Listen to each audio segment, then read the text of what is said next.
በአገዛዙ ፖሊስ በተፈጸመ የተለመደ ፋሽስታዊ ድርጊት ወጣት ተገኝ ባልቻ መተኪያ የሌላትን አንድ ህይወቱን መነጠቁን ስሰማ በመጀመሪያ ሐዘን ከዚያም ቁጭትም ብሎ ምልህም ሊባሉ የሚችሉ ስሜቶች ተመላልሰውብኛል። የወጣት ተገኝ ባልቻ ሞትን አስመልክቶ የአገዛዙ የፕሮፓጋንዳ ሰራዊት በሁለት ግለሰቦች መካከል የነበረ ጸብ ውጤት አድርጎ ለመሳል እየሞከረ ይገኛል። ከግድያው ጋር በተያያዘ የተሸፋፈነ ጉዳይ አለ ወይ ብለው የሚጠይቁ አካላትን ድብቅ የፖለቲካ ተልዕኮ ያነገቡ ናቸው ብሎም እየወነጀለ ይገኛል። አዎ ይህንን እዚህ ላይ አስቁሜ ሌላ ቦታ መሄድ ይኖርብናል። ምክንያቱም ብዙ ሰዎች ያው አሁንም ለማልቀስ ብቻ እንትን የሚሉ አሉ። አስበው ለማልቀስና ለማስለቀስ የሚሰሩ ሰዎች አሉ። ደግሞ እንዲሁ ዝም ብለው ሰው ስላለቀሰ ብቻ ደረታቸውን ከነዛ ሰዎች በላይ እየደቁ ማልቀስ ደግሞ የሚወዱ ሰዎች አሉና ለማማረር እንደዚህ ያሉትን በዚህ መልኩ እንዴት አንዲት መተኪያ ህይወት የሌላትን ያንተስ ህይወት መተኪያ አላት አትነግረንም እንዴት እንዳደረክ ምናምን ብላችሁ ማለት ነው። ከዛ አንጻር ሌላ ተጨማሪ ላይ ነገር ማውራት ይኖርብናል። ምንድን ነበር ያልከው? እንመጣበታለን ማለት ነው። ማን ላይ ማስገባት ስላለብን ነው። ለሱ እኔ የባልደራስ ምናምን እንደዛ አይነት የሆነች ሁሉ አይመስለኝም ነበር። ግን የባልደራስ ምናምን ልዩ አባል ሆነ ከሱ ጋር እንደዚህ ብዙ ነገር ያደረገችው ማን የምትባለው አስካለ ደምሌ የምትባለው ልጅ አይ አፍንጫሽን ላሽ ተብላ እንግዲህ በግሩፕ አንድ በፋኗ ቤት ታጋይ ተብላ ሄደችን ልጅ ተሰብስቦ ታጋይ ነኝ የተባለን አታጋይ ኦር አብራ እንደ ታጋይ የሄደችን ሴት ተሰብስቦ የሚደፈር ለምንድን ነው የደፈሯት? የእስክንድር ደጋፊ ነች ተብላ የተደፈረችን። ከዛ በኋላ ሁለት ጽንስ ያስወረደች የሰባት ወር ሁለት ጽንሶቿን ያስወረደች ልጅ በሞትና በህይወት መካከል እያለች ምንም ያላለው እስክንድር እንዴት እዚህ ሊያወራ ቻለ የሚለው ነው። ፍርዱ የራሳችሁ ነው። አይ ይሄማ እንድል ነው ይሄን እንድል ነው የራሳችሁ መብታችሁ ነው። ደስ ያላችሁን ማለት ትችላላችሁ። ግን እንዴት እንደዛ ሊል ቻለ ለምን እንደዛ ለሚለው እኔ እስኪገባኝ መጠየቅ ስላለብኝ ማለት ነው። እሷን በዛ ልክ አጣጥሎ ጥሎ ሄደ ሰው እና በእንደዛ አይነት መልኩ የተደፈረችን ሴት የሆነ ጊዜ እንትን ብለነው ነበር። በጣም የምናከብረውና የምንወደው በኢትዮጵያ ፖለቲካ አለብን ጦርነቱ በትንሽ መስዋዕትነት ማጠናቀቅ ይሄን ለበት የኢትዮጵያ ቁርጥ ቀን ልጅም እንግዲህ ብለዋል። ጀነራል ጻድቃንም እንደዚህ አይነት ቁጭት ውስጥ መግባታቸውን ተናግረዋል። ይከዳል። ይህችን አስካለ ደምሌን እንዴት እንደበሏት ቤተሰቡ ሄዶ ማየት አልቻለም። በቃ እናቷ አታሰቃዩ። እናቷ በጣም ተሰቃይተዋል። ቤተሰቡ ሄዶ ማየት አልቻለም። የገዛ ልጁን በምድር ስንት ዋጋ የከፈሉላት እናት ማየት አልቻሉም። የልጅ ዋጋ ይግባችሁ። አመጣ የወለደ ሰው አይጨክንም። በቃ ይሄ ትግል በጣም ብዙ ያሰለቻል አውቃለሁ። ይሄ ትግል የህዝብ ካልሆነ በቃ ስትሮት መሞቷ ግዴታ አይደለም። በነገራችን ላይ ስቃዩን እያንዳንዷን ስለማውቅ ነው የምነግራችሁ። እያንዳንዷን ማለት ነው። በሴትነት ልክ እንኳን ስመጥቼ ስነግራችሁ አንዲት ሴት የወር አበባ እንኳን ሲመጣባት መጥቶ እስኪሄድ ያለው ስቃይ ታውቁታላችሁ። የንጽህና መንከባከቢያ ካልኖራት አንዲት ሴት ምንድነው መሆን የምትችለው? ሴትነቷን ትጠላለች። ይሄን ያህል የከለከሏት። እቺ ሴት በጣም ብዙ ገፍ አላት። በጣም ማለት ነው። በጣም እንግዲህ የካቲት ውስጥ ነው። ከዛ በኋላ ደግሞ ሌላ አለ አሰማችኋለሁ። በዚህ ሁሉ ላይ ባልደራስ አባል ተብላ እስክንድር ምናምን በዛ ወደዛ አብደት ሲሄድ እሷም ሄደች። ሰዎች ልጅ የእስክንድር ደጋፊ ናት ተብላ በእስክንድር ቆሻሻ ነገር ውስጥ አብዳ የተነሳችና እንደገና ተመልሳ በታላቁ እስክንድር እየተባለ በሱ በሽታ አሁንም የተበላች ይችላል። በዚህ ላይ እስክንድር ምንም ማለት አዛኝነት ቢሆን ሁልጊዜ ማዘን ነው። ሐቀኝነት ቢሆን ሁልጊዜ ሐቀኝነት ነው። እኛ ጤነኞች አይደለንም። ገና ብዙ ቅጣት ማስተናገድ ያለብን ሰዎች ነን ነው። አንድ ነገር ብትሆን በእውነት ነው የምላችሁ እንደ አማራ ህዝብ እንጎዳለን። አቅም ያላት ሴት ናት። ይህንን አሁንም ዛሬ የምናወራው ያለፈው አልፏል። ወደ ሰውነታችሁ መጣችሁ ብትችሉ መፍትሄና ስልጣኔን ከሌሎች ሀገራት ተሞክሮ አንጻር ታመጡ ነበር። ስለ ብልጽግና እያወራችሁ እድሜያችሁን የሚጨርሱ፣ ስለ ዶክተር አብይ እያወራችሁ እድሜያችሁን የሚጨርሱ ሰዎች በጣም ማፈሪያዎች ናቸው። ከዚህ በላይ ኪሳራ እኮ የለም። ከዚህ በላይ ወራዳነት የለም። አንድ ቀን በቃ እሱን በገለጣችሁት ገልጻችሁ ከዛ በኋላ እየሰራችሁ ነው ማሳየት ያለበት። ስለ ፓርቲም ሆነ ስለምኑ ስለሱ ሲዘምሩ ስትሉ ምንድን ናችሁ? እዛ ቦታ ላይ ትግሉን ያለ መሪ ያለ መርህ ብለን እዚህ ቁጣዎች ይሄኛው ደግሞ መሰለኛው ዘላኛው ይህንን ግፍ ለዓለም አድርሱልኝ ተብላችኋል የሚለው ድምፅ የመጣው በጎጃም አካባቢ ከፋኖ መንደር ነው። በጎጃም እንዲህ ሆነ፣ እህቴ ተደፈረች፣ እናቴም ከኖረችበት ቀዬ ተፈናቀለች፣ አባቴ ነፍጠኛ ተብሎ ተገደለ በማለት ሴትነት ሳይበግራት ጫካ የገባች ሴት የጦር ወንጀል ተፈጸመባት። አስካለ ደምሌ ትባላለች። በሰላማዊ ትግል የባልደራስ አባል እንደነበረች ይነገራል። በተለይም ከአርበኛ እስክንድር ነጋ ጋር አብራ ስትታገል እንደነበር ከቅርብ ቤተሰቦቿ ዛሬ የደረሰን መረጃ ያመላክታል። አስካለ ደምሌ በ2015 ትጥቅ አንስታ ጫካ ገባች። ከወንዶች እኩል ምሽግ ይዛ ተዋግታ ምሽግ ሰብራ እንደምታውቅ የሰማሁትም ዛሬ ከቅርብ የትግል አጋሮቿ ነው። የሆነው ሆኖ ዛሬ አስካለ ደምሌ በነበረችበት አልተገኘችም። የተፈጸመባትን ወንጀል እንደወረደ ወይም እንደላኩልኝ ከቤተሰቦቿ የተረጋገጠው እንደሚከተለው ነው ይላሉ ይህን መልእክት ያስቀመጡት ሰው። አስካለ በጎጃም ፋኖ መሪዎች ትዕዛዝ ከታሰረች ዓመት አልፏታል። የታሰረችው ደግሞ የእስክንድር ደጋፊ ነች ተብላ ነው። ሰራዊቱም እንደታሰረች ከማወቅ ውጭ ሌላ እድል አልተሰጠውም ነበር። ከሰሞኑ ስለ አስካለ ደምሌ የወጣው አስደንጋጭ መረጃ ከፍተኛ ቁጣን አስነስቷል። አስካለ ደምሌ ከታሰረችበት ወይም በታሰረችበት በቡድን እየተፈራረቁ ተደፍራ ስለነበር ነፍሰ ጡር ሆነች። ሆዷ ገፍቶ በግምት እስከ 7 ወር ይሆናል የተባሉት የእርግዝና ምልክት ላይ እያለች እንድታስወርድ ታዘዘች።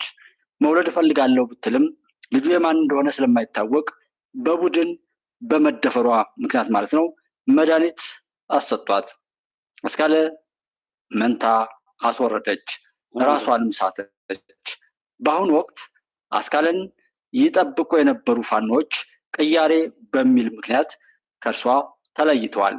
በውርጃው መሞቷን እንዳያዩ ይሆን ወይስ መረጃ አጥፍተው ሊገድሏት የሚለው ጉዳይ የፋኖቹ ጥርጣሬ፣ የአስካለ ቤተሰቦች ደግሞ የወገብ ህመም ሆኖ ቀጥሏል። አሁን የአስካለ ቤተሰቦች በመከራ ውስጥ ይገኛሉ። እህቷን ልታድን ጫካ የወጣቸው አስካለ ደምሌም የጫካው መንግስት በሴትነቷ ተጫውቶባታል። ይህ መረጃ በቅርብ ቤተሰቦቿና በትግል አጋሮቿ በኩል የተገኘ ብቻ ሳይሆን አየር ላይ ያዋልኩት በአካባቢያችን ድምፅ የሚሆነን አጠናል በሚል መረጃው እንዲወጣ በተጠየቅኩት ተማጽኖ መሰረት ነው። እናቴ፣ እህቴ፣ ልጄ ሴት ናቸው። ፍትህ በሴትነቷ በጎጃም ፋኖ ለተጠቃችው አስካለ ደምሌ። እናት፣ እህት፣ ልጅ ያላችሁ ሁሉ ሼር አድርጉልኝ ይላል ይህን መልእክት በፌስቡክ ገጻቸው ያጋሩት ሰው። እሺ ይሄ እያለ ስለዚህ ጉዳይ ምንም ያላለው እስክንድር አዛኝ ነኝ ብሎ እዚህ የመጣላችሁ ለሚያስጥልኝ የከበረ ሰላምታዬ ለሁላችሁም ይድረሳችሁ። ዓርብ ሚያዝያ 30 2018 ዓ.ም በአዲስ አበባ በአገዛዙ ፖሊስ በተፈጸመ የተለመደ ፋሽስታዊ ድርጊት ወጣት ተገኝ ባልቻ መተኪያ የሌላትን አንድ ህይወቱን መነጠቁን ስሰማ በመጀመሪያ ሐዘን፣ ከዚያም ቁጭትም ብሎ ምልህ ሊባሉ የሚችሉ ስሜቶች ተመላልሰውብኛል። የወጣት ተገኝ ባልቻ ሞትን አስመልክቶ የአገዛዙ የፕሮፓጋንዳ ሰራዊት በሁለት ግለሰቦች መካከል የነበረ ጸብ ውጤት አድርጎ ለመሳል እየሞከረ ይገኛል። ከግድያው ጋር በተያያዘ የተሸፋፈነ ጉዳይ አለ ወይ ብለው የሚጠይቁ አካላትን ድብቅ የፖለቲካ ተልዕኮ ያነገቡ ናቸው ብሎም እየወነጀለ ይገኛል። አዎ ከወጣቱ ሞት ጋር በተያያዘ የፖለቲካ ጥያቄ እያነሳን እንገኛለን። ይህን በማድረግ የመጀመሪያዎቹ አይደለም። ለምሳሌ በሀገር አሜሪካ ሮድኒ ኪንግ የተባለ ጥቁር አሜሪካዊ በፖሊስ እጅ መገደሉ ታላቅ የፖለቲካ እንቅስቃሴ መቀስቀሱ ይታወሳል። እንቅስቃሴ ዓላማው ነው። ልክ ይች ልጅ እዚህ ጋር ይሄ ልጅ እንዲሞትም ያደረጉ ሊሆን ይችላል። እዛ ይሄን ልጅ ተኩሶ ከገደለው ሰውዬ ጋር ሆኖ ሰርተው ሊሆን ይችላል። በአጋጣሚ በተፈጠረ ሰዓትም ቢሆን ፖሊሱ ይሄን ልጅ ገሎት ከሆነም ያንን የሚናገረው እስክንድር ብዙ ወጣቶች እንዲያልቁ ብዙ ሞት እዚህ አዲስ አበባ ላይ እንዲፈጠርና የደም ምድር እንዲሆን ማዘን ከሆነማ እሱን ብላ ለወጣቸው አስካለ ሲያዝን አንሰማውም ነበር። ለማስመሰል እንኳን ማስመሰል ከልብ ማዘን ሌላ ጉዳይ ነው። እንደውም ወያኔ እየተሻለ ነው። በደንብ ያዘነ ይመስላል።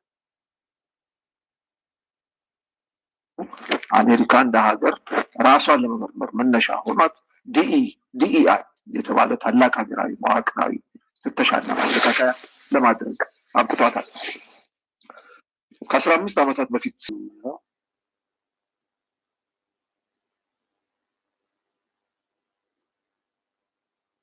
ጣሊያን መጣ፣ ፈረንጅ መጣ፣ ኤርትራ መጣች፣ ሱዳን መጣች። ማን ነው ጠላታችን? እስኪ ጠላቴ የምትሉት ማን ነው? መከላከያ ወንድምህ፣ ሚኒሻ ወንድምህ፣ ፖሊሱ ወንድምህ፣ ፋኖ ወንድምህ ነው። ይህ ወንድማማች እየተጋደለ ወደ ባርነት ወደ አመፅ እየሄደ እንዴት ነው ነፃነት አማራ የሚያመጣው? የማን አባቱ ገደል ገባ እያልክ ከማጋደልና ወንድምህን ከወንድም ከማጫረስ ይልቅ ወንድሜ ተመለስ፣ የሄድክበት መስመር ትክክል አይደለም፣ ለእኛ አይበጅም፣ 21ኛው ክፍለ ዘመን አይመጥንም፣ ዱር ገደል የሄዱት ወንድሞቻችን ያስፈልጉናል። አንተ ግን እዚህ ቁጭ ብለህ አይዞህ ገደል ገባልህ እያልክ ከማጋደል ና ወንድሜ ተካከን አለቅንባችሁ፣ ልማት ፈረሰ፣ እኛም ጠፋን። እንዲያው ኑሮና ዘመዶች በቁማችን መቃብር እኮ አልገባን። ህፃናቶች ከትምህርት ውጭ ሆነዋል። የልማት ጥያቄ ትተነዋል። መጀመሪያ ነፍሳችን በከረመልን የእርዳታ ጥያቄ ማንጠይቀ እና አብይ አህመድ 157,800 መከላከያ አባል ነበራቸው። እስከ ዛሬዋ ቀን ድረስ እና አብይ አህመድ 59,100 ጦር ብቻ ነው ያላቸው። ልባርጉ 100,000 ገደማ የሚሆነው ጦር ደምስሰነዋል። ባንገድለውም አስከድተነዋል። ከነ መሳሪያው ይዘነዋል። ዙሮ እንዲዋጋ አድርገነዋል። ለቤቱ እንዲቀመጥ አድርገነዋል። በዚህ ደረጃ እየበተነው ነው በሳወጣ። በዚህ ሂሳብ በአራቱም ክፍለ ሀገር በቀን አንድ ሻለቃ ቢከዳ ጠቅላላ ያለው 8 እዞች ሲባዛ በሁሉም ሻለቆች አሁን በነገረኝ ሳይንሳዊ ቀመር መሰረት ከእንግዲህ ይሄ ጦርነት 7 ወር ከቆየ ብርሃኑ ጁላና አሁን ታደሰ ብቻ ናቸው የሚቀሩት።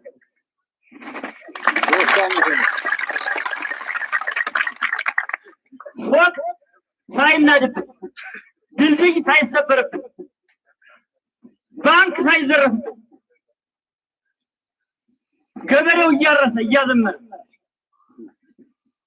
ገባሩ እየታገልንበት ያለውን የትግል ጥበብ ለእናንተ መንገድ ስለሚያስፈልግ ነው።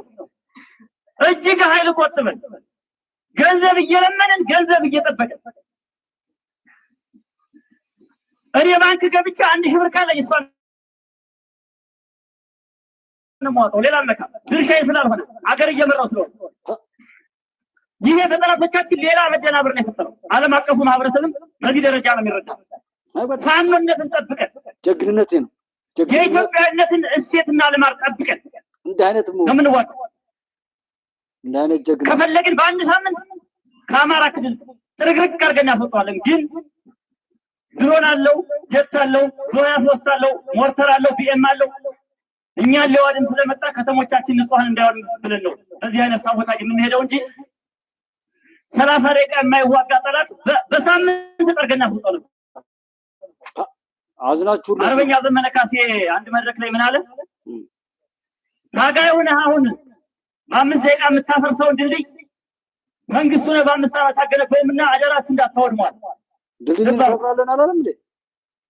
ይህንን በጥንቃቄ ስለምንሄድ አሁንም ከፍተኛ ድል እያገኘን ህዝባችንም በደጁ በቤቱ ዋጋ እየከፈለ አንበሳ ለውጡን በተግባር እያረጋገጠ ጀግና 3 ዓመት በደንብ ስለዚህ ይህንን የበሰለ አመራር ይህንን የበሰለ የትግል ስልት እየተከተለን ስለሆነ በቅርቡ ጠላትን በትነን እኛ ጦርነቱን ስንጀምር እና አብይ አህመድ እንግዲህ 3 እኛ ጦርነት ትግራይ ላይ ማንም ሰማኝ ሰው በደብረጽዮን ስር ነው። እኛ ማን ጉዳይ ከማን ጋር ነሳቸው? ከዚህ በኋላ ከደብረጽዮን ጋር ነው። ማንም እኛ ትግራይ ውስጥ የትግራይ ህዝብ ጉዳይ ስላለ ነው እንጂ ከግለሰብ ጋር አታች መስላለን አይደለም።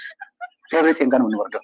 የትግራይ ጸጥታ ነው እኛ እነሱ ላይ ነው የምንዘምተው። ታጣቂ እኮ ወዶ ያ እኮ ሲቪል ነው። ደብረጽዮን እኮ ሲቪል እኮ ነው። እንዴት ብሎ ነው? ጀነራል እኮ ነው። የሰራዊት አዛዥ የሚባል እኮ ወዶ ወረደ። ነገ ጠዋት ጠባቂዎቹ ቀምቶ ግለሰብ ማድረግ አለበት። ግለሰብ ሙትቻ ነው የትግራይ ጸጥታ ቢሮ ሙትቻ ምንም የማይረባ ምን ያደረገኝ ነው ብሎ እንኳን አያስብም። የግለሰብ ጓደኝነት ምናምን እንደዚህ ላይ የመተሻሸት ማሳጅ ምናምን መደራረግ ነው። በትግራይ ክብር በተጋሩ ኢሜጅ በትግራይ ህዝብ ኢሜጅ በየኤምባሲ ኮት እያስደረገ ምናምን በየሶሻል ሚዲያ ሰው እንትን እያደረገ ያለ ይሄ በትዴፍ እያሳጀበ ይሄዳል። ይታጀባል፣ ቤቱ ይታጀባል። እንደ ትልቅ ሰው የማይረባ ሁላ ነው። አይዞህ ተረጋጋ፣ አትናደድ። እኔ እንደው እንጃ ብቻ አይዞህ።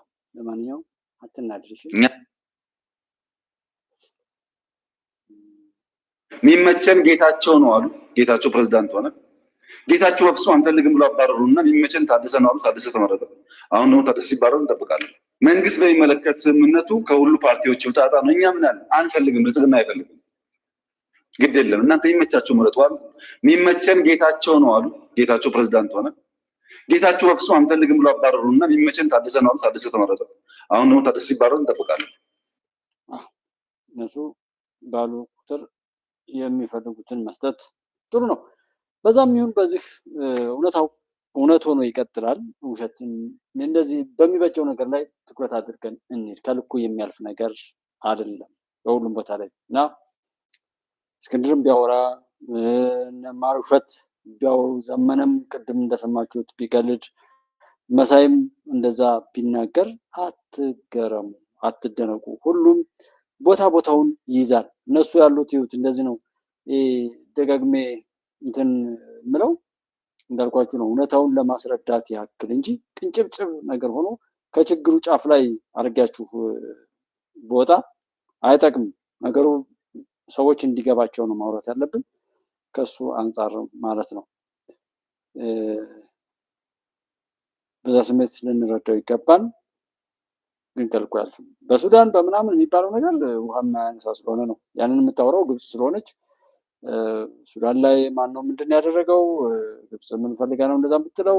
የራሱ የሆነ ነገር አለ፣ ያውቁታል። ያን መልሰው የሚጮሁት እነሱ ናቸው። እኛ እናስተውል የምንለውም እኮ ለዛ ነው። እነሱ በሚያዋጣቸው ሁሉን አማራጭ ተጠቅመው ለእኛ አጀንዳቸውን እየሰጡ ሲያጫጩሁን፣ አሁን ተመልሰን የእነሱ መጫወቻውን የምንቀጥልበት ነገር በጣም አግባብ አይደለም። አስተዋዮች ልንሆን ይገባል። እነሱ መልሰው ነው እየቀለዱ ያሉት። እዚህ የሆነ እንደው መሳይ እንኳን እንደዚህ ብሎ ያላቸውን ነገር ማሰማት ፈልጌ ነበረ። ኔትወርኬ ይበቃሃል ብሎ ነው መሰለኝ እምቢ አለኝ። እዚህ ጋር ያሳየኝ አልቻለም። አለም አለብዬ እንዴት ነው? ከድር ሱልጣን ቻቻ አረቢክ ያለው